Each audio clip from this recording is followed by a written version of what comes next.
আমরা ভারতবর্ষের যে অডিও ভিজুয়াল এই অধ্যায়টি মাধ্যমিকের ছাত্রছাত্রীদের জন্য রয়েছে, সেখানে তপ্পা গান, কাওয়ালি, ঠুমরি এর উল্লেখ রয়েছে। In the light off history, ইতিহাসের আলো ইউটিউব চ্যানেলে শুরু করছি ঠুমরি বিষয়ে আলোচনা। উত্তর ভারতে সেমি ক্লাসিক্যাল বা আধা ধ্রুপদী ভোকাল মিউজিক ঘরানার একটি উল্লেখযোগ্য নাম হল ঠুমরি। মূলত হিন্দি, উর্দু এবং ব্রজ ভাষায় এই ঠুমরির ব্যাপক জনপ্রিয়তা লক্ষ্য করা যায়।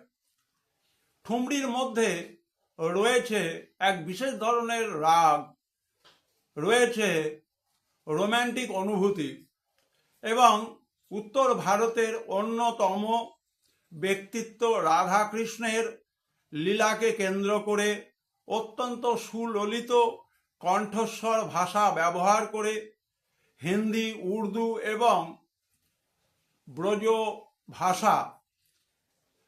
ভাষা বলতে গেলে আমরা ভারতের উত্তর ভাগের মথুরা, বৃন্দাবন এবং বিশেষভাবে আমাদের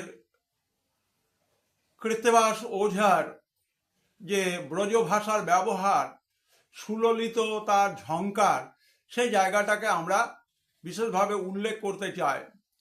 এবং এই ঠুমরি বিভিন্ন জন ব্যক্তির হাতে তাদের কণ্ঠের মাধুর্যে অত্যন্ত জনপ্রিয় এক রাগ ঘরানায় পরিণত হয়েছে। যারা মাধ্যমিক দিচ্ছ তাদের ধারণা পরিষ্কার করবার জন্য ঠুমরি বিষয়ে বলা হলো। এবং কাওয়ালি আমরা জানি সুফিদের হাত ধরে ভারতবর্ষে জনপ্রিয় হয়েছে। আমাদের আমির খসরু তিনিও কিন্তু কাওয়ালির একজন স্রষ্টা এবং জনপ্রিয়তার জায়গায় এনেছেন। দক্ষিণ ভারতে এর নাম হচ্ছে কাভালি।